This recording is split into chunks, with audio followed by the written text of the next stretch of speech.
മദ്യത്തിൻ്റെയും ലഹരിയുടെയും അടിമകളായ പുരുഷന്മാർ, അതിൻ്റെ ഇരകളാകുന്ന സ്ത്രീകൾ. കേരളത്തിലെ പല വീടുകളിലെയും കണ്ണീർ കാഴ്ചയാണിത്. മകനെക്കുറിച്ചോർത്ത് നെടുവീർപ്പെടുന്ന അമ്മമാരും ഭർത്താക്കന്മാരുടെ ക്രൂരതയിൽ കരഞ്ഞു കലങ്ങിയ കണ്ണുകളുമായി യുവതികളും. നിരവധി കുടുംബങ്ങളിൽ ഇതുപോലെ നരകജീവിതം നയിക്കുന്ന അമ്മ പെങ്ങന്മാരുണ്ട്.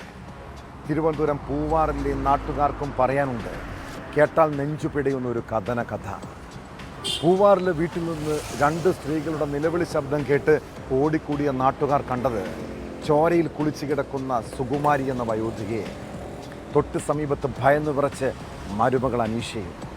പൂവാർ സ്വദേശി മനീഷാണ് മദ്യലഹരിയിൽ അമ്മയെ കൊലപ്പെടുത്തിയത്. എന്താണ് കഴിഞ്ഞ രാത്രി ആ വീട്ടിൽ സംഭവിച്ചത്? വിശദമായി പരിശോധിക്കുകയാണ് പോലീസ് പട്രോൾ. സ്വാഗതം.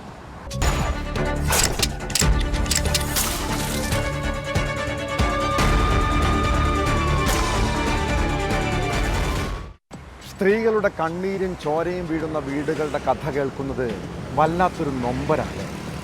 മദ്യവും ലഹരിയുമാണ് പല കുടുംബങ്ങളുടെയും വില്ലൻ. തിരുവനന്തപുരം പൂവാറിൽ മദ്യലഹരിയിൽ വീട്ടിലെത്തിയ യുവാവ് അമ്മയ്ക്കും ഭാര്യയ്ക്കും നേരെ കൊലവിളി മുഴക്കുന്നു. പിന്നാലെ കേട്ടത് വലിയൊരു ദുരന്ത വാർത്ത. ബഹളം കേട്ട് നാട്ടുകാർ ഓടിക്കൂടിയപ്പോൾ അമ്മ സുകുമാരി ചോരയിൽ കുളിച്ചു കിടക്കുന്നു.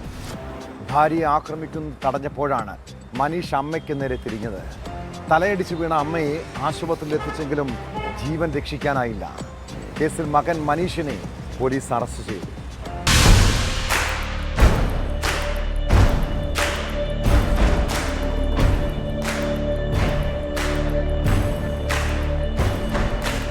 കഴിഞ്ഞ മാസം 22-നാണ് നാടിനെ നടുക്കിയ സംഭവം നടന്നത്. സ്ഥിരം മദ്യപാനിയായ മനീഷ് വീട്ടിലും നാട്ടിലും പ്രശ്നക്കാരനാണ്. വീട്ടിലെത്തി ബഹളമുണ്ടാക്കുന്നത് പതിവായതോടെ ഇയാൾ അയൽവാസികൾക്കും തലവേദനയായിരുന്നു. കഴിഞ്ഞ 22-ന് മദ്യപിച്ച് വീട്ടിലെത്തി ഇയാൾ ഭാര്യയുമായി തർക്കമുണ്ടായി. ഭാര്യ അനീഷയെ മർദ്ദിക്കാൻ ശ്രമിക്കുന്നത് അമ്മ സുകുമാരി തടയാൻ ശ്രമിച്ചു. തുടർന്ന് ഇയാൾ അമ്മയ്ക്ക് നേരെ തിരിയുകയായിരുന്നു. മനീഷ് പിടിച്ചു തള്ളിയതിനെ തുടർന്ന് സുകുമാരി മുറിയിൽ തലയടിച്ച് വീഴുകയും ഗുരുതരമായി പരിക്കേൽക്കുകയും ചെയ്തു. സുകുമാരിയെ നെയ്യാറ്റിൻകര ആശുപത്രിയിലും തുടർന്ന് തിരുവനന്തപുരം മെഡിക്കൽ കോളേജ് ആശുപത്രിയിലും പ്രവേശിപ്പിച്ചു. എന്നാൽ ജീവൻ രക്ഷിക്കാനായില്ല. കഴിഞ്ഞ 25-ന് സുകുമാരി മരണത്തിന് കീഴടങ്ങുകയായിരുന്നു.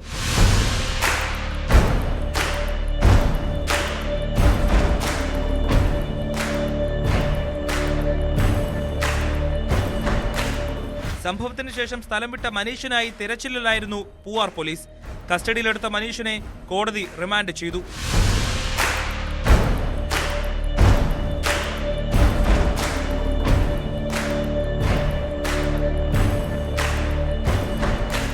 ന്യൂസ് 18 തിരുവനന്തപുരം. പത്തനംതിട്ട അടൂരിൽ ഒറ്റയ്ക്ക് താമസിക്കുന്ന വയോധികയെ മരിച്ച നിലയിൽ കണ്ടെത്തിയ സംഭവത്തിൽ അടിമുടി ദുരൂഹത. വീടിൻ്റെ വാതിൽ പുറത്തുനിന്ന് പൂട്ടിയ നിലയിൽ. വീട്ടമ്മയുടെ കയ്യിലെ മാലയും വളയും കാണാനില്ല. 77-കാരി രത്നമ്മയെ തൂങ്ങി മരിച്ച നിലയിലാണ് കണ്ടെത്തിയതെങ്കിലും മൃതദേഹത്തിന് സമീപം രക്തക്കറ കണ്ടത് സംശയം വർദ്ധിപ്പിക്കുന്നു. ആത്മഹത്യ എന്നാണ് പോലീസിൻ്റെ പ്രാഥമിക നിഗമനം. എന്നാൽ മരണത്തിൽ ദുരൂഹതയുണ്ടെന്ന് നാട്ടുകാരും ബന്ധുക്കളും പറയുന്നു.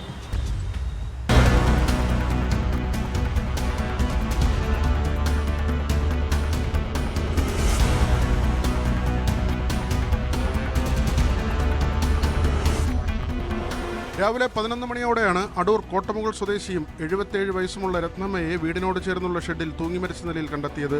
ഒറ്റയ്ക്കായിരുന്നു താമസം. മരണകാരണം വ്യക്തമല്ല. സമീപത്ത് രക്തക്കറ പോലീസ് പരിശോധനയിൽ കണ്ടെത്തി. ഇതോടെ മരണത്തിൽ ദുരൂഹതയുണ്ടെന്നാരോപിച്ച് ബന്ധുക്കളും നാട്ടുകാരും രംഗത്തെത്തി.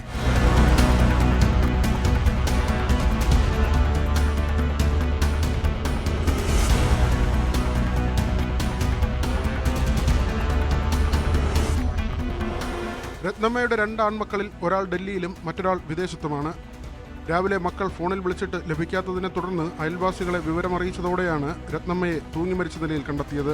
രത്നമ്മയുടെ മരണത്തിൽ എന്തെങ്കിലും ദുരൂഹതയുണ്ടോ എന്ന് പോലീസ് അന്വേഷിക്കുന്നുണ്ട്.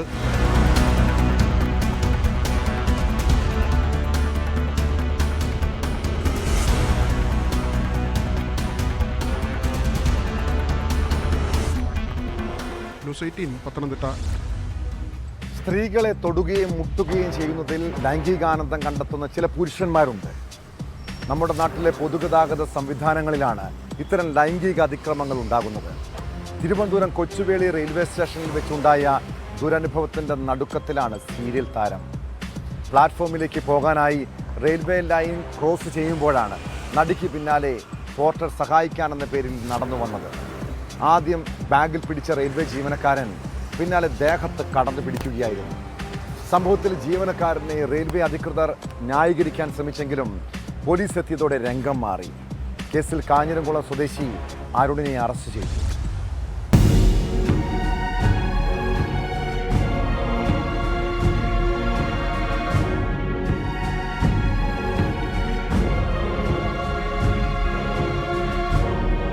കഴിഞ്ഞ വ്യാഴാഴ്ചയാണ് തിരുവനന്തപുരം കൊച്ചുവേളി റെയിൽവേ സ്റ്റേഷനിൽ 24-കാരിയായ നടിക്കു നേരെ പോർട്ടറുടെ ലൈംഗികാതിക്രമം നടന്നത്. പ്ലാറ്റ്ഫോമിലേക്ക് കടക്കാനായി നടി റെയിൽവേ ലൈൻ ക്രോസ് ചെയ്യുന്നതിനിടെ പിന്നാലെ എത്തിയ അരുൺ നിർത്തിയിട്ട ട്രെയിനിനുള്ളിലൂടെ കടന്നുപോകാമെന്ന് പറഞ്ഞ് സഹായം വാഗ്ദാനം ചെയ്യുകയായിരുന്നു. AC കോച്ചിന്റെ വാതിൽ തുറന്ന് നടിയെ അപ്പുറത്തേക്ക് കടത്തിവിടുകയും തുടർന്ന് ട്രാക്കിലേക്ക് ഇറങ്ങുമ്പോൾ സഹായിക്കാമെന്ന് നടിയോട് പറയുകയും ചെയ്തു. സഹായിക്കേണ്ടെന്നും തനിച്ചു പോകാൻ കഴിയുമെന്നും നടി പറഞ്ഞെങ്കിലും ഇയാൾ നടിയുടെ ബാഗിൽ പിടിച്ച് പിന്നീട് ദേഹത്തേക്ക് കടന്നു പിടിക്കുകയായിരുന്നു.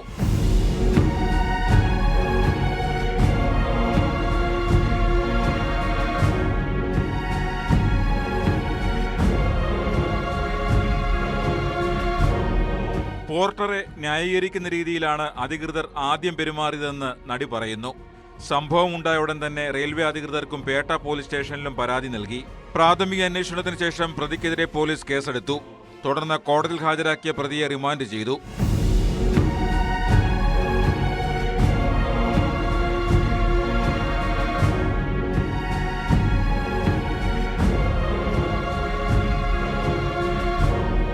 ന്യൂസ് 18 തിരുവനന്തപുരം. തൃശൂർ കുന്നംകുളത്തെ ഇടിയൻ പോലീസുകാരെ കുറിച്ച് കേട്ടിട്ടില്ല. യൂത്ത് കോൺഗ്രസ് പ്രവർത്തകൻ സുജിത്തിനെ മർദ്ദിച്ച ക്രിമിനൽ പോലീസുകാർ ആ കാക്കിക്കുപ്പായം അഴിച്ചു വെച്ചിട്ടില്ല. ക്ഷേത്ര ഉത്സവവും പള്ളി പെരുന്നാളും വന്നാൽ ഗുണ്ടായിസം കാണിക്കുന്നതാണ് ഇവരുടെ രീതി. കുന്നംകുളം SI വൈശാഖും മറ്റു പോലീസുകാരും വഴിയരികിൽ കൂടി നിന്നവരെ മർദ്ദിച്ചത് അകാരണമായിട്ടാണ്. CPM ബ്രാഞ്ച് സെക്രട്ടറി ഉൾപ്പെടെയുള്ളവരാണ് പോലീസിനെതിരെ പരാതിയുമായി രംഗത്തെത്തിയിരിക്കുന്നത്. പോലീസ് അതിക്രമത്തിൽ 6 പേർക്ക് മർദ്ദനമേറ്റു. പോലീസുകാർക്കെതിരെ കർശന നടപടി ആവശ്യപ്പെട്ട് പരാതി നൽകാനാണ് CPM തീരുമാനം.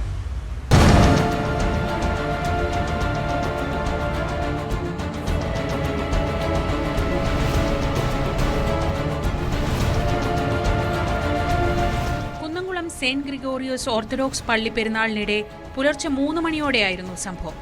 കുറുക്കൻപാറ പ്രാദേശിക പെരുന്നാൾ കമ്മിറ്റിയുടെ ആഘോഷം നടന്നുകൊണ്ടിരിക്കുമ്പോൾ പോലീസ് എത്തി CPM ബ്രാഞ്ച് സെക്രട്ടറി രജീഷ് ഉൾപ്പെടെ 6 പേരെ മർദ്ദിച്ചെന്നാണ് പരാതി. 2 ജീപ്പുകളിലെത്തിയ SI വൈശാഖിന്റെ നേതൃത്വത്തിലുള്ള പോലീസ് സംഘം യുവാക്കളെ മർദ്ദിക്കുകയായിരുന്നു.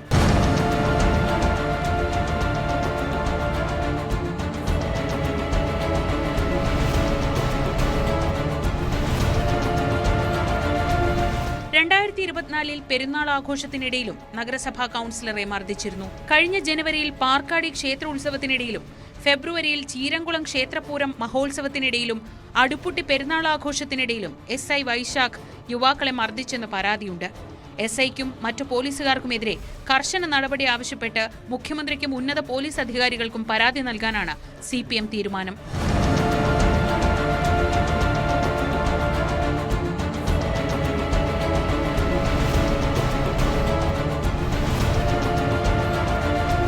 ന്യൂസ് 18 തൃശൂർ. ഇത് സൈബർ തട്ടിപ്പിന്റെ പുതിയ ലോകമാണ്. വിദ്യാർത്ഥികൾ മുതൽ ബാങ്ക് ജീവനക്കാർ വരെയും കണ്ണികൾ. ഇരകളിൽ സാധാരണക്കാരും സ്ത്രീകളും. സൈബർ തട്ടിപ്പ് സംഘങ്ങൾക്ക് പാസ്ബുക്കും ATM കാർഡും ഉൾപ്പെടെ സംഘടിപ്പിച്ച് നൽകിയ ബാങ്ക് ജീവനക്കാരനെ പിടികൂടിയപ്പോഴാണ് വലിയൊരു ശൃംഖലയുടെ ചുരുളഴിഞ്ഞത്. ദേശസാൽക്കരണ ബാങ്കിലെ താൽക്കാലിക ജീവനക്കാരനായ രാജനാണ് ഇടപാടുകാരുടെ പാസ്ബുക്ക് തരപ്പെടുത്തി തട്ടിപ്പ് സംഘങ്ങൾക്ക് നൽകിയത്. കേസിൽ തിരുവനന്തപുരം പാറശാല സ്വദേശി രാജനെ പോലീസ് അറസ്റ്റ് ചെയ്തു. അന്തർദേശീയ തലത്തിലുൾപ്പെടെ തട്ടിപ്പ് നടത്തി രാജൻ സമ്പാദിച്ചിരുന്നത് പ്രതിമാസം 20 ലക്ഷത്തിലധികം രൂപയാണ്.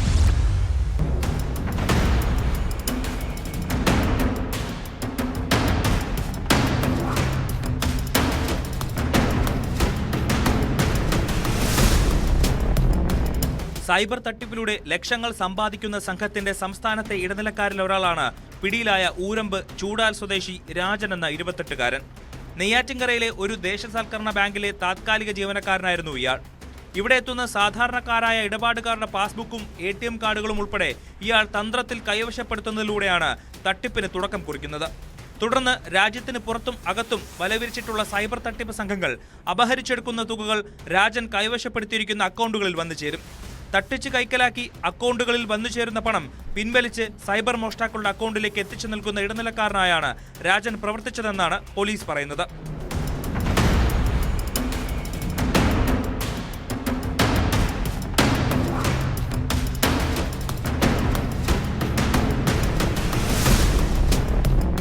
ഗ്രാമപ്രദേശത്തെ സാധാരണക്കാരുടെ അക്കൗണ്ടുകളായിരുന്നു തട്ടിപ്പിന് വേണ്ടി രാജൻ കൈക്കലാക്കിയിരുന്നത്. പാസ്ബുക്ക്, ATM, ചെക്ക് ബുക്ക് എന്നിവയാണ് തരപ്പെടുത്തി ഇയാൾ തട്ടിപ്പ് സംഘങ്ങൾക്ക് കൈമാറുന്നത്. ഇത്തരത്തിൽ നടക്കുന്ന ഇടപാടുകൾക്ക് രാജന് പ്രതിമാസം കമ്മീഷൻ ഇനത്തിൽ മാത്രം 20 ലക്ഷത്തിലധികം രൂപയായിരുന്നു ലഭിച്ചത്. തട്ടിപ്പ് സജീവമാക്കാൻ രാജൻ ജില്ലയ്ക്കകത്തും പുറത്തുമായി നിരവധി ബാങ്ക് അക്കൗണ്ടുകളും സ്വന്തമാക്കി. 2 ദിവസം മുമ്പ് കേരള പോലീസ് സംസ്ഥാന വ്യാപകമായി നടത്തിയ സൈഹണ്ട് എന്ന റെയ്ഡിലൂടെയാണ് രാജനിലേക്ക് എത്തിയത്. റെയ്ഡിൽ ഷെഫീഖ് എന്ന യുവാവിനെ പാറശാല പോലീസ് പിടികൂടിയിരുന്നു. രാജന്റെ ഏജന്റായി പ്രവർത്തിച്ചിരുന്ന ഷെഫീഖിനെ പോലീസ് കൂടുതൽ ചോദ്യം ചെയ്തതോടെയാണ് സംഭവത്തിന്റെ ചുരുളഴിയുന്നത്.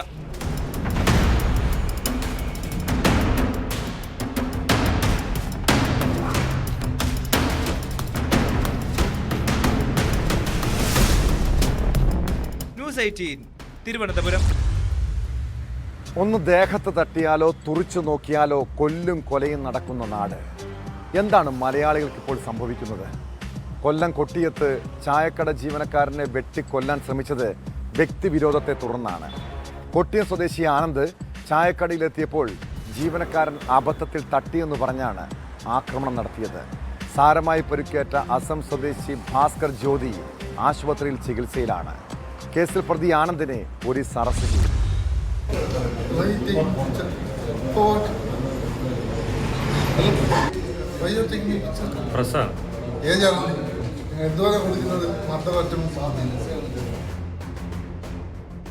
തഴുത്തലയിലെ ചായക്കടയിൽ ജോലി ചെയ്യുന്ന അസം സ്വദേശി ഭാസ്കർ ജ്യോതിക്ക് നേരെയായിരുന്നു ആക്രമണം. 2 ദിവസം മുമ്പ് കടയിലെത്തിയ ആനന്ദിന്റെ ശരീരത്തിൽ ഭാസ്കർ ജ്യോതി അബദ്ധത്തിൽ തട്ടിയതിനെ തുടർന്ന് ഇരുവരും തമ്മിൽ വാക്കേറ്റമുണ്ടായിരുന്നു. ഇതിന്റെ വൈരാഗ്യം മനസ്സിൽ സൂക്ഷിച്ച ആനന്ദ് കഴിഞ്ഞ ദിവസം വീണ്ടും കടയിലെത്തിയ ഭാസ്കർ ജ്യോതിയുമായി വഴക്കിടുകയും കൈവശം കരുതിയിരുന്ന വെട്ടുകത്തി കൊണ്ട് തലയ്ക്ക് വെട്ടി പരിക്കേൽപ്പിക്കുകയുമായിരുന്നു.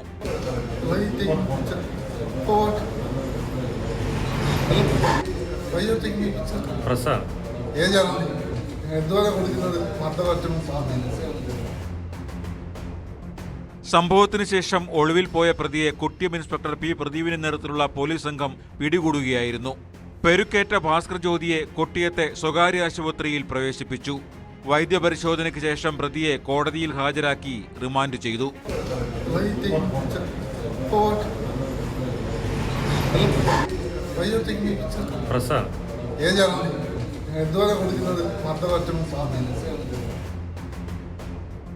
ന്യൂസ് 18 കൊട്ടാരക്കര. മിഠായിയും പലഹാരങ്ങളും ഒക്കെ നൽകാമെന്ന് പറഞ്ഞാൽ ചില കുട്ടികൾ അയൽക്കാർക്കും ബന്ധുക്കൾക്കുമൊപ്പം പോകാറുണ്ട്. എന്നാൽ അച്ഛനും അമ്മയും അറിയാതെ ആരുടെയും കൂടെ പോകരുതെന്ന് മക്കളെ ചെറുപ്പം മുതൽ പറഞ്ഞു മനസ്സിലാക്കണം. കാസർഗോഡ് മാനിയയിൽ 4 വയസ്സുകാരിയെ ലൈംഗികമായി ചൂഷണം ചെയ്തത് മാങ്ങ നൽകാമെന്ന് പറഞ്ഞ് കൂട്ടിക്കൊണ്ടുപോയ അയൽവാസിയാണ്. കേസിൽ 3 വർഷത്തിന് ശേഷം പ്രതിക്ക് കോടതി ശിക്ഷ വിധിച്ചിരിക്കുന്നു.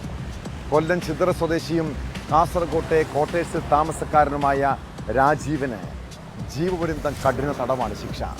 പ്രതി 3 ലക്ഷം രൂപ പിഴയും അടയ്ക്കണമെന്നാണ് കാസർഗോഡ് ഫാസ്റ്റ് ട്രാക്ക് സ്പെഷ്യൽ കോടതിയുടെ വിധി.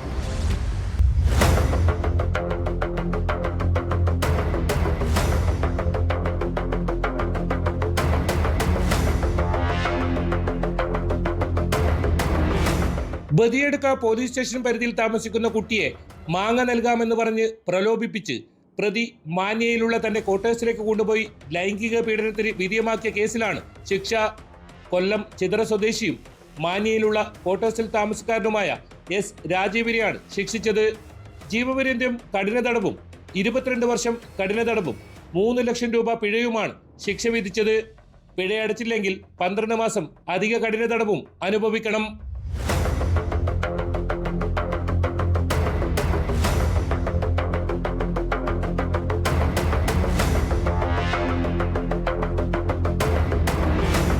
2022 ആഗസ്റ്റ് 15-നാണ് കേസിനാസ്പദമായ സംഭവം. കാസർഗോഡ് ഫാസ്റ്റ് ട്രാക്ക് സ്പെഷ്യൽ കോടതി ജഡ്ജി രാമു രമേശ് ചന്ദ്രഭാനുവാണ് ശിക്ഷ വിധിച്ചത്. ബദിയടുക്ക പോലീസ് രജിസ്റ്റർ ചെയ്ത കേസിൽ അന്വേഷണം നടത്തി കുറ്റപത്രം സമർപ്പിച്ചത് അന്നത്തെ ബദിയടുക്ക ഇൻസ്പെക്ടറായിരുന്ന അശ്വത് എസ് കരൺമയിലാണ്. പ്രോസിക്യൂഷനു വേണ്ടി സ്പെഷ്യൽ പബ്ലിക് പ്രോസിക്യൂട്ടർ AK പ്രിയ ഹാജരായി.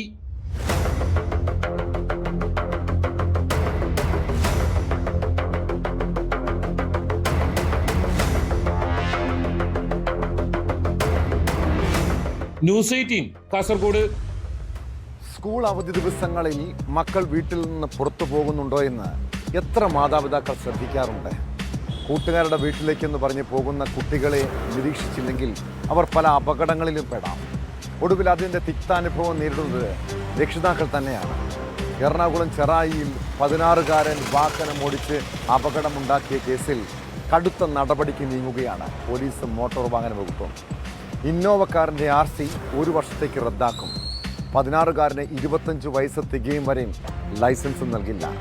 അപകടത്തിൽ പരിക്കേറ്റവരുടെ ചികിത്സാ ചെലവും നഷ്ടപരിഹാരവും പിതാവ് വഹിക്കണമെന്നും നിർദ്ദേശമുണ്ട്.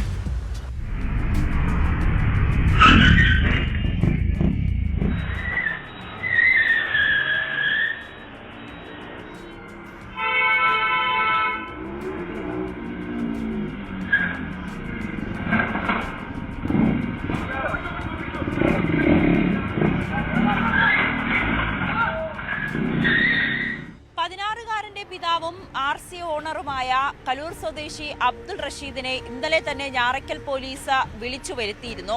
പിതാവ് പോലീസിനോട് പറഞ്ഞത് മകൻ തന്റെ അറിവോടെ അല്ല വാഹനം എടുത്തുകൊണ്ട് പോയതെന്ന്. പിന്നീട് വാർത്തകളിലൂടെയും പോലീസ് സ്റ്റേഷനിൽ നിന്നും വിളിപ്പിച്ചപ്പോഴാണ് മകൻ ചെയ്ത ഈ ഒരു ക്രൂരതയെക്കുറിച്ച് അറിഞ്ഞതെന്നും പിതാവ് പോലീസിന് മൊഴി നൽകിയിട്ടുണ്ട്. എന്തായാലും ജാമ്യം ലഭിക്കുന്ന വകുപ്പുകൾ പ്രകാരം പിതാവിനെതിരെ കേസെടുത്ത് സ്റ്റേഷൻ ജാമ്യത്തിൽ വിട്ടയക്കുകയും ചെയ്തിരുന്നു. പക്ഷേ ചില നിർദ്ദേശങ്ങൾ കൂടി പോലീസ് നൽകുകയുണ്ടായി. അതായത് അപകടത്തിൽ പരിക്കേറ്റ വൃദ്ധയുടെ ചികിത്സാ ചിലവ് കുടുംബം ഏറ്റെടുക്കണം എന്ന കാര്യം കൂടി പറഞ്ഞിട്ടുണ്ട്. അതെന്തായാലും കുടുംബം സമ്മതിക്കുകയും ചെയ്തു. അതോടൊപ്പം തന്നെ വാഹനത്തിന്റെ RC 1 വർഷത്തേക്ക് റദ്ദാക്കും. ഈ 16-കാരന് 25 വയസ്സ് തികയുന്നതുവരെ ലൈസൻസ് എടുക്കാൻ പാടുള്ളതല്ല എന്നുകൂടി മോട്ടോർ വാഹന വകുപ്പും പോലീസും വ്യക്തമാക്കുകയും ചെയ്തിരുന്നു. ഇന്നലെ പുറത്തുവന്ന CCTV ദൃശ്യങ്ങളിൽ നിന്നും വ്യക്തമാകുന്നതാണ് 16-കാരൻ എത്ര അശ്രദ്ധമായാണ് ഈ അമിത വേഗതയിൽ വാഹനം ഓടിക്കുന്നതെന്ന്. നിരവധി വാഹനങ്ങളെ ഇടിച്ചു തെറിപ്പിക്കുകയും നാട്ടുകാരൊക്കെ തലനാരിഴയ്ക്കാണ് രക്ഷപ്പെടുകയും ഒക്കെ ചെയ്തിരുന്നത്. ഒരു വൃദ്ധയ്ക്കും ഗുരുതരമായി പരിക്കേറ്റു. അവരിപ്പോഴും ചികിത്സയിൽ തുടരുകയുമാണ്. പിതാവ് പറയുന്നത് പ്രകാരം വാഹനം വീട്ടിൽ പാർക്ക് ചെയ്യാൻ സ്ഥലമില്ലാത്തതിനാൽ മറ്റൊരിടത്താണ് പാർക്ക് ചെയ്തിരുന്നത്. തൻ്റെ അറിവില്ലാതെ 16-കാരനായ തൻ്റെ മകൻ സുഹൃത്തുക്കളെയും കൂട്ടി വാഹനമെടുത്ത് രാവിലെ ചെറായി ബീച്ചിലേക്ക് പോയതാണ്. തിരികെ വരുന്ന വഴിയിൽ ആദ്യം ഒരു പ്രൈവറ്റ് ബസ്സിൽ ഇടിക്കുകയും പിന്നീടാണ് നിയന്ത്രണം വിട്ട വാഹനം പലയിടങ്ങളിലായി ഇടിക്കുകയും ആളുകളെ പരിഭ്രാന്തപ്പെടുത്തുകയും ഒക്കെ ചെയ്തത്. നാട്ടുകാർ പോലീസിനെ വിവരം അറിയിച്ചതിനെ തുടർന്നാണ് ഈ ക്രിസ്റ്റ ഇന്നോവ ബ്ലാക്ക് കളർ കാറും 16 വയസ്സുകാരനെയും ഒപ്പമുണ്ടായിരുന്ന 2 സുഹൃത്തുക്കളെയും പോലീസ് കസ്റ്റഡിയിലെടുത്ത് വിശദമായി ചോദ്യം ചെയ്തത്. പിന്നീട് കുടുംബത്തെ വിളിച്ചു വരുത്തി പിതാവിനെതിരെ കേസെടുക്കുകയായിരുന്നു.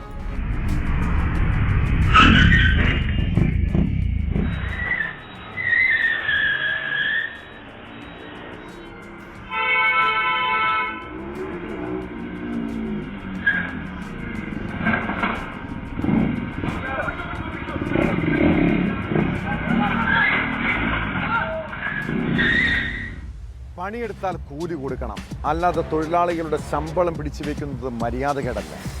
അങ്ങനെയുള്ള തൊഴിലുടമകളെ വെറുതെ വിടാൻ പറ്റുമോ? 5 വർഷമായി ജോലി ചെയ്ത സ്ഥാപനത്തിൽ നിന്ന് യാതൊരു കാരണവുമില്ലാതെയാണ് കൊച്ചി മട്ടാഞ്ചേരി സ്വദേശിനി അൻഷീറയെ ശമ്പളം നൽകാതെ പിരിച്ചുവിട്ടത്. ശമ്പള കുടിശ്ശിക ആവശ്യപ്പെട്ടതിനായിരുന്നു തൊഴിലുടമയുടെ പ്രതികാര നടപടി. ഷാർജ കേന്ദ്രീകരിച്ച് പ്രവർത്തിക്കുന്ന യാബ് ലീഗൽ സർവീസസ് സ്ഥാപന ഉടമ സലാം പാപ്പിനിശ്ശേരിക്കെതിരെ മുൻ ജീവനക്കാരി മുഖ്യമന്ത്രിക്കും നോർക്കയ്ക്കും പരാതി നൽകി. ഇയാൾ പലതവണ ഭീഷണിപ്പെടുത്തിയതായും ആരോപണമുണ്ട്.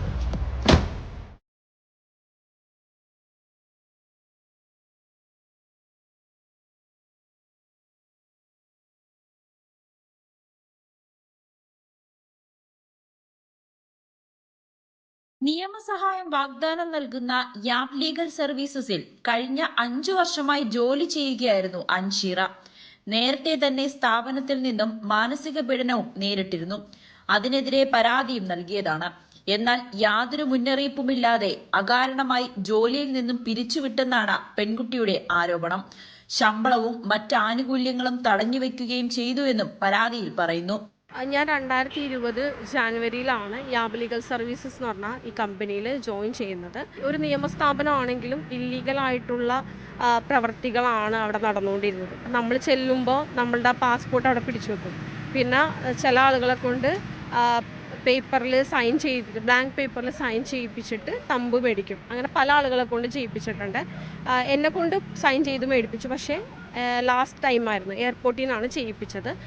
അപ്പോൾ ഈ അവിടെ എന്ന് വെച്ചിട്ടുണ്ടെങ്കിൽ നമ്മുടെ പേഴ്സണൽ ലൈഫിൽ ഇവർ ഇൻറ്റർഫെയർ ചെയ്യുക, സാമ്പത്തികമായിട്ടും മാനസികമായിട്ടും നമ്മളെ ചൂഷണം ചെയ്യുക, അതായത് നമ്മളെ പീഡിപ്പിക്കുകയാണ് ചെയ്യുന്നത്. ഇപ്പോൾ ഇയാളുടെ ഫേസ്ബുക്കിൽ പ്രൊഫൈലൊന്ന് ലൈക്ക് അടിച്ചില്ലെങ്കിൽ, കമൻ്റ് ഇട്ടില്ലെങ്കിൽ സാലറി ഹോൾഡ് ചെയ്ത് വെക്കും. അതുപോലെ തന്നെ നമ്മളെ പച്ചത്തെറിയാണ് വിളിക്കുന്നത്. അപ്പോൾ ഇപ്പോൾ എല്ലാവരും ചോദിക്കുമ്പോൾ ഞാൻ 2 ചാനലിൽ രംഗത്ത് വന്നതാണ്, കാര്യങ്ങൾ ഞാൻ അറിയിച്ചതാണ് പുറലോകത്ത്. കാരണം ഇവിടെ നിന്ന് ആരും പോയിട്ട് ഇനി പെട്ടുപോകരുത്. സ്ഥാപനം നൽകിയ മാനനഷ്ട കേസിനെ തുടർന്ന് വിദേശത്തേക്ക് മറ്റു ജോലിക്കായി പോകാൻ കഴിയാത്ത അവസ്ഥയിലാണ് അൻഷീറ. പരാതി സ്വീകരിച്ച മുഖ്യമന്ത്രിയുടെ ഓഫീസ് അനുകൂല നിലപാട് സ്വീകരിക്കുമെന്നാണ് പ്രതീക്ഷ. 3 വിസ പുതുക്കി. ഓക്കെ, പിന്നെ അയാളായിട്ട് പറഞ്ഞു വിടുമ്പോൾ അങ്ങ് പോകാം എന്നുള്ളൊരു ഇത് ഉണ്ടായിരുന്നുള്ളൂ. അങ്ങനെ സഡൻലി അയാൾ എന്നെ ടെർമിനേറ്റ് ചെയ്യാണ് ഉണ്ടായത്. ഇല്ല, ഒന്നും പറഞ്ഞില്ല. അവർക്ക് ടെർമിനേറ്റ് ചെയ്യാനായിട്ട് ഇപ്പം നമ്മൾ അപ്പുറത്തെ കൊളീക്കുമായിട്ട്, അല്ലെങ്കിൽ ഇപ്പം ഞാൻ മീഡിയ ഡിപ്പാർട്ട്മെൻറ്റാണ്, അക്കൗണ്ട്സിൽ ഒരാളുമായിട്ട് നമ്മളൊരു പെൺകുട്ടിയോ ആരെങ്കിലും ആയിട്ട് നമ്മൾ ചായ കുടിക്കാൻ പോയാലും നമ്മൾ ടെർമിനേറ്റ് ചെയ്യും. മുഖ്യമന്ത്രി ആ ഒരു കാര്യത്തിൽ ഞാൻ മുഖ്യമന്ത്രിയെ വളരെയധികം ബഹുമാനിക്കുന്നു. കാരണം എൻ്റെ ഒരു പരാതി ഞാൻ മുഖ്യമന്ത്രിയുടെ PA വിളിച്ചു സംസാരിച്ചായിരുന്നു. അപ്പോൾ മുഖ്യമന്ത്രി ആ പരാതി പരിഗണിച്ചിട്ടുണ്ട്. ഞാൻ പുള്ളിക്ക് ബൈ റൈറ്റ് ചെയ്തിട്ടാണ് ഞാൻ അയച്ചു കൊടുത്തത്, സ്പീഡ് പോസ്റ്റാണ് അയച്ചത്. അപ്പോൾ എൻ്റെ പരാതി പരിഗണിച്ചു. എന്നെ കഴിഞ്ഞ ദിവസം സെക്രട്ടേറിയറ്റിൽ നിന്ന് വിളിച്ചിട്ടുണ്ടായിരുന്നു. യാബ് ലീഗൽ സർവീസസ് നെടുമ്പാശ്ശേരിയിൽ പുതിയൊരു ഓഫീസ് ആരംഭിച്ചിട്ടുണ്ട്. അവിടെ ആളുകളെ ജോലിക്കെടുത്ത ശേഷം പ്രമോഷൻ എന്ന പേരിൽ വിദേശത്തേക്ക് കൊണ്ടുപോകുമെന്നും ഇവരെയും കെണിയിൽ വീഴ്ത്താനുള്ള സാധ്യതയുണ്ടെന്നും അൻഷീറ പറയുന്നു. മുഖ്യമന്ത്രിക്ക് നൽകിയ പരാതിയിലും പോലീസിന് നൽകിയ മൊഴിയിലും ഇക്കാര്യം വ്യക്തമാക്കിയിട്ടുമുണ്ട്. കാരണം ഞാനും നിങ്ങളിൽപ്പെട്ട ഒരാളാണ്, ഞാനാണ് ആക്രമിക്കപ്പെട്ടുകൊണ്ടിരിക്കുന്നത്. ഒരു സാധാരണക്കാരൻ എത്രമാത്രം ഇതിൽ പോരാടാൻ പറ്റും? ഞാനിപ്പോൾ 2 മാസമായി ഇതിൻ്റെ പുറകെ കണ്ടിന്യൂസ് നടക്കുന്നത്. ഇപ്പോൾ ദുബായിലെ നിയമം എന്നെ തുടച്ചില്ല. കാരണം ഞാൻ ഒപ്പിട്ട് കൊടുത്ത പേപ്പർ അത് അവരെന്നെ കൊണ്ട് ഒപ്പിടിപ്പിച്ചതാണ്. അപ്പോൾ വിശ്വാസവഞ്ചന എന്നോട് ചെയ്തത് ചതി തന്നെയാണ്. അപ്പോൾ ഒരു മുതലാളിമാരും പണമുണ്ട്, പണത്തിൻ്റെ പേരിൽ നമുക്ക് എന്തും ചെയ്യാം എന്ന് പറഞ്ഞിട്ട് പാവങ്ങളെ ഇങ്ങനെ ഇതാക്കരുതല്ലോ. കഷ്ടപ്പെട്ട പൈസയാണ്, അത് തരണം. സ്ഥാപന ഉടമ സലാം പാപ്പിനിശ്ശേരിക്കെതിരെ നിരവധി ജീവനക്കാരാണ് പരാതിയുമായി രംഗത്തെത്തിയിരിക്കുന്നത്.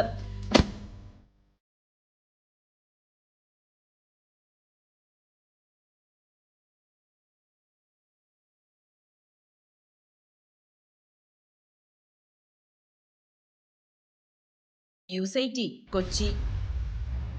ശബരിമല സ്വർണ്ണക്കൊള്ളക്കേസിൽ ദേവസ്വം ബോർഡിലെ കൂടുതൽ ഉദ്യോഗസ്ഥർ ചോദ്യമുനയിലേക്ക് എത്തുന്നു. മുരാരി ബാബുവിനും സുധീഷിനും പുറമെ സംശയനിഴലിലുള്ളവരെല്ലാം അന്വേഷണ സംഘം ഉടൻ ചോദ്യം ചെയ്യും.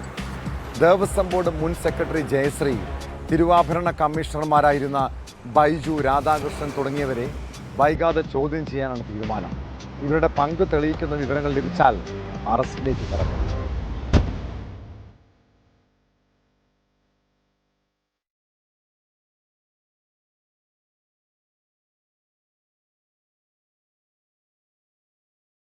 ശബരിമല സ്വർണ്ണക്കടത്ത് കേസിൽ കൂടുതൽ നടപടികളിലേക്ക് കടക്കുകയാണ് അന്വേഷണ സംഘം. കേസിൽ അറസ്റ്റിലായ ദേവസ്വം ബോർഡ് മുൻ എക്സിക്യൂട്ടീവ് ഓഫീസർ സുധീഷിനെ കസ്റ്റഡിയിൽ ആവശ്യപ്പെട്ട് ഉടൻ അപേക്ഷ നൽകും. സുധീഷിനെ വിശദമായി ചോദ്യം ചെയ്താൽ കൂടുതൽ വിവരങ്ങൾ ലഭ്യമാകുമെന്ന പ്രതീക്ഷയിലാണ് അന്വേഷണ സംഘം. സ്വർണ്ണപ്പാളി എന്നത് മറച്ചുവെച്ച് ചെമ്പുപാളി എന്ന രേഖയുണ്ടാക്കാൻ സുധീഷ് കുമാർ ശ്രമിച്ചു എന്നാണ് റിമാൻഡ് റിപ്പോർട്ടിലുള്ളത്. പാളികൾ അഴിച്ചുമാറ്റുന്ന ഘട്ടത്തിൽ തിരുവാഭരണ കമ്മീഷണറുടെ സാന്നിധ്യം ഉറപ്പാക്കിയില്ലെന്നതാണ് സുധീഷ് കുമാറിനെതിരെ ആരോപിക്കപ്പെടുന്ന മറ്റൊരു കുറ്റം.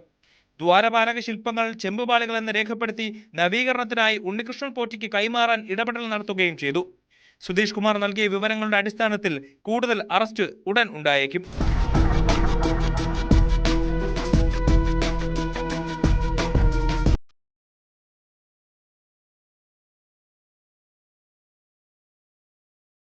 ദേവസ്വം ബോർഡ് മുൻ സെക്രട്ടറി ജയശ്രീ, തിരുവാഭരണ കമ്മീഷണർമാരായിരുന്ന ബൈജു, രാധാകൃഷ്ണൻ തുടങ്ങിയവരെ വൈകാതെ ചോദ്യം ചെയ്യും. ഇവരുടെ പങ്ക് തെളിയിക്കുന്ന വിവരങ്ങൾ ലഭിച്ചാൽ അറസ്റ്റിലേക്കും കടക്കും. ദേവസ്വം ബോർഡ് മുൻ പ്രസിഡന്റ് എ പത്മകുമാർ അടക്കമുള്ളവരെയും ചോദ്യം ചെയ്യലിനായി വിളിച്ചു വരുത്താനും തീരുമാനിച്ചിട്ടുണ്ട്.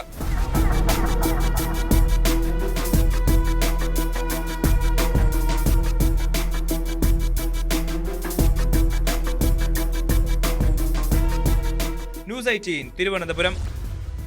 പോലീസും എക്സൈസും ലഹരി ഉൽപ്പന്നങ്ങൾ പിടികൂടുന്നുണ്ടെങ്കിലും സംസ്ഥാനത്തേക്കുള്ള മയക്കുമരുന്ന് കടത്ത് വ്യാപകമായി നടക്കുകയാണ്. ലഹരി കച്ചവടത്തിനായി എന്ത് റിസ്ക് എടുക്കുവാനും സംഘങ്ങൾ തയ്യാറാണ്. കമ്മീഷൻ വ്യവസ്ഥയിൽ ഇതര സംസ്ഥാനങ്ങളിൽ നിന്നാണ് ലഹരി വസ്തുക്കൾ എത്തിക്കുന്നത്. ഒഡീഷയിൽ നിന്നും ട്രെയിൻ മാർഗം കൊണ്ടുവന്ന കഞ്ചാവ് കൊല്ലം അഞ്ചലിൽ ഡാൻസ് ഓഫ് സംഘം പിടികൂടി. 2 കിലോ കഞ്ചാവുമായി 2 പേരാണ് അറസ്റ്റിലായത്.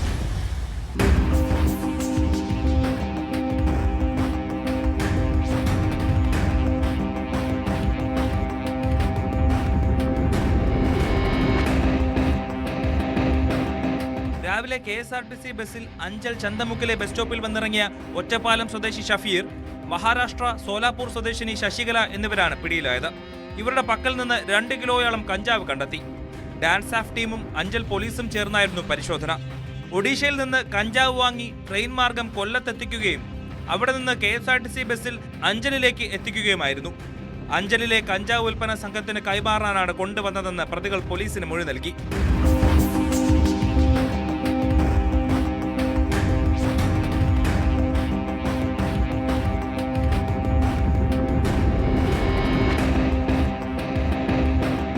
അഞ്ചൽ വനം ഓഫീസർ ദിവ്യയുടെ സാന്നിധ്യത്തിൽ നിയമ നടപടികൾ പൂർത്തിയാക്കി പ്രതികളെ കോടതിയിൽ ഹാജരാക്കി. Anchal CI Harish, SI M Manish, dance of SI Balaji എന്നിവരുടെ നേതൃത്വത്തിലാണ് പ്രതികളെ പിടികൂടിയത്.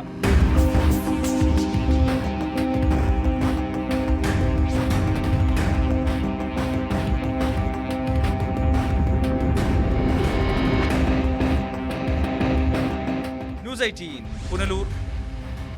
നമ്മളെ ചതിക്കുന്ന മനുഷ്യരോട് പൊറുക്കാൻ അല്പം പ്രയാസമല്ലേ? പ്രത്യേകിച്ച് നമ്മൾ അത്ര അധികം സ്നേഹിച്ചവരോ ഉറ്റവരോ സുഹൃത്തുക്കളോ വഞ്ചിച്ചാൽ അത് മനസ്സിൽ എന്നും ഒരു മുറിവായി അവശേഷിക്കാറുണ്ട്. ഇടയ്ക്കിടെ അത് തികട്ടി വരും. എന്തിനാണ് അവൻ അല്ലെങ്കിൽ അവൾ എന്നെ ചതിച്ചത്? ഞാൻ അത്രമാത്രം അയാളെ വിശ്വസിച്ചതല്ലേ? ഓർക്കുമ്പോൾ സങ്കടം തോന്നാറുണ്ടല്ലേ? ചിലപ്പോൾ പ്രതികാര ചിന്തയും. ഇങ്ങനെ പകയും വിദ്വേഷവും മനസ്സിലിട്ട് നടന്നതുകൊണ്ട് എന്താണ് പ്രയോജനം? അത് നമ്മളെ അക്രമിയും കൊലയാളിയുമാക്കാം. പൊറുക്കാൻ പാടാണെന്നറിയാം, പക്ഷെ ക്ഷമിക്കുന്നേ. കാലം അയാളുടെ കണക്ക് ചോദിക്കുമെന്ന് ചിന്തിച്ചാൽ മതി. ചതിച്ചവർക്ക് മുന്നിൽ നന്നായി ജീവിച്ച് കാണിക്കണം. ഇതോടെ പോലീസ് പട്രോൾ പൂർണ്ണമാകുന്നു. നമസ്കാരം.